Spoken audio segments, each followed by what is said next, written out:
Liza had been at her job for 11 months when she sat across from her friend at lunch and said something that stopped the conversation cold. "I think something might be wrong with my manager." Her friend put down her fork. "What do you mean?" "He keeps asking me questions instead of just telling me what to do. He pushed back on my project plan last week in front of 2 other people. He told me my presentation needed work even though I thought it was fine.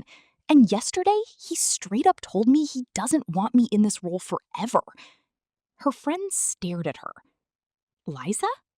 That sounds like a good manager." Liza had no response because she had spent so long working for genuinely toxic bosses that when a healthy one finally showed up, she had no framework for recognizing him. She had been trained by bad management to read the signs of good management as warning signs, and that confusion was quietly costing her one of the best professional opportunities she had ever had. This is the video I wish someone had made for Liza before that lunch, because she is not alone, not even close. I'm Liza, and this channel is where we pull back the curtain on the professional world and talk about how it actually works, not how we were told it works. Today, we are doing something a little uncomfortable. We are talking about 9 signs that your boss is actually a good manager, even though every instinct you have developed from years of toxic workplaces is telling you to be suspicious. If you are new here, subscribe right now. Like this video, share it with someone who needs it, and drop a comment below telling me what you thought your good manager was doing wrong. I read every single one. Let's get into it. Sign number 1. They ask you questions instead of giving you all the answers. The first time a manager sat across from Liza and said, "What do you think the right approach is here?" she genuinely did not know how to respond. Every manager before him had simply told her what to do and expected it to be done. Her instinct was to interpret the question as a trap, as if he was testing her for a failure she didn't know she was setting up. Here is the reality. A manager who asks you questions rather than handing you every answer is doing something that most managers are too insecure or too impatient to do. They are building your independent thinking. They are treating you as a professional, capable of reasoning through problems, not just executing instructions. That discomfort you feel when someone asks, "What would you do?" is not a red flag. It is the feeling of being developed. Sign number 2. They give you critical feedback, and they do it clearly. Here's what a toxic manager actually does with critical feedback. They either pile it on endlessly without purpose, or they withhold it entirely and let you walk into your performance review blindsided. A good manager does something that feels uncomfortable. They tell you the truth, specifically and early enough for you to do something about it. When Liza's manager told her that her client presentation lacked a clear structure and needed to be rebuilt before Thursday, her stomach dropped. It felt harsh, but it was also exactly what she needed to hear, delivered with enough time to fix it. Feedback that stings in the moment but improves your actual output is not toxicity. It is investment. The manager who never criticizes your work is not kind. They are absent. Sign number 3. They push back on your ideas in group settings. This one is the most misread signal on this entire list. Liza spent years working for managers who never contradicted her publicly. She interpreted that as respect. What it actually was indifference. They didn't push back because they weren't paying close enough attention to care.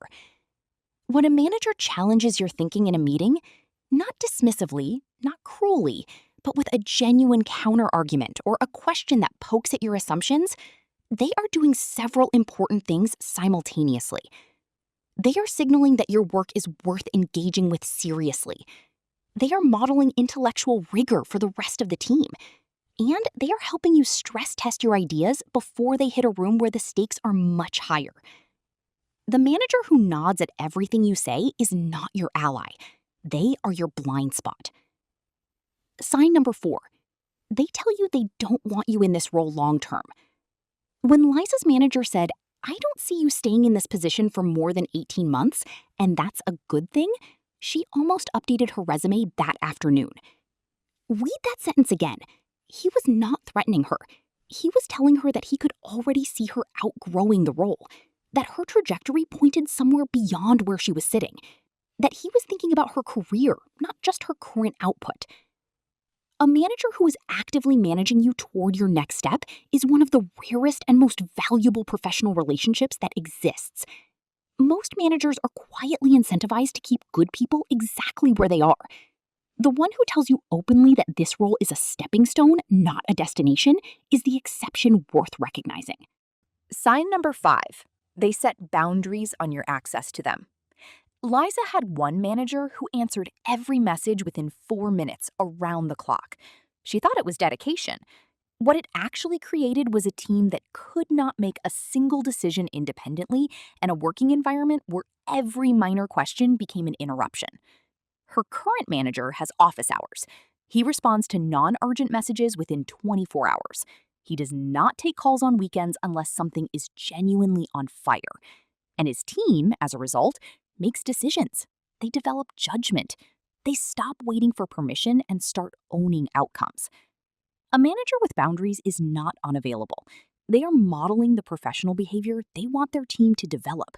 And every time you are forced to solve a problem without running to them first, you become slightly more capable than you were before. Sign number 6. They tell you when your work is not ready, even when you think it is. There is a version of support that feels good in the moment and does nothing for you professionally.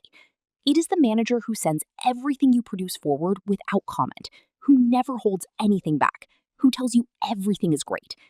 And then your VP sends it back with 14 questions, and you have no idea why nobody caught the issues before it went up the chain. A manager who holds your work to a higher standard than you are currently meeting, who says this isn't ready yet when it isn't, is doing the unglamorous work of actual development. It does not feel like a compliment. It is not supposed to. It is supposed to make your next draft better.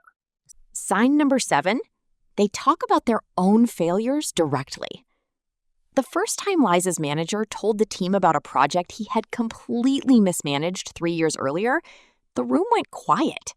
Nobody was sure what to do with that information. But over the following months, she noticed something. The team took more risks. People flagged problems earlier instead of hiding them.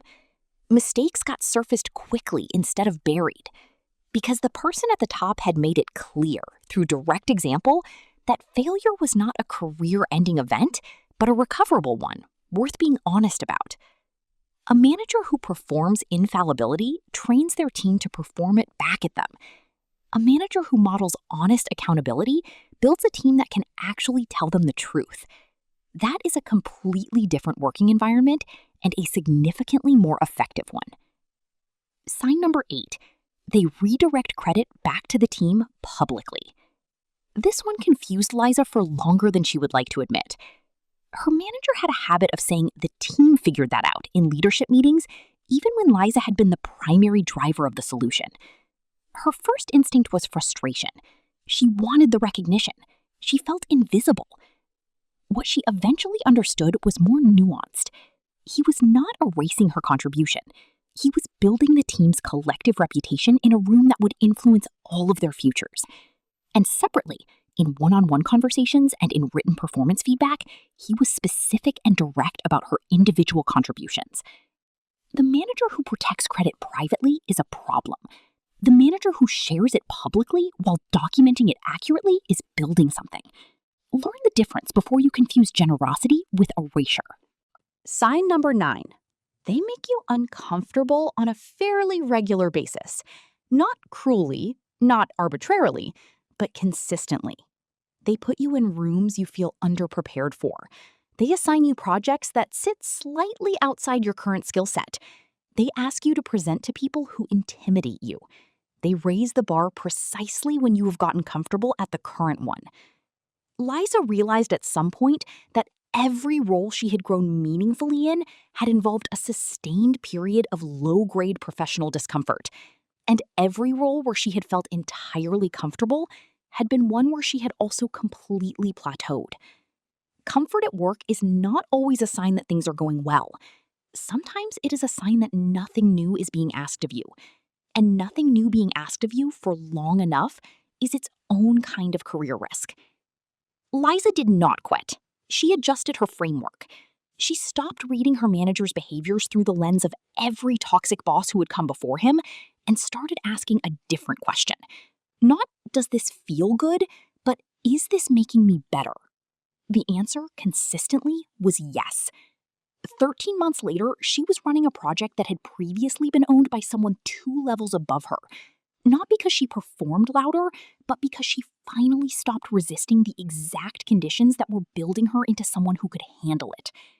The managers who build you rarely feel like it in the moment. That is the most important thing on this entire list.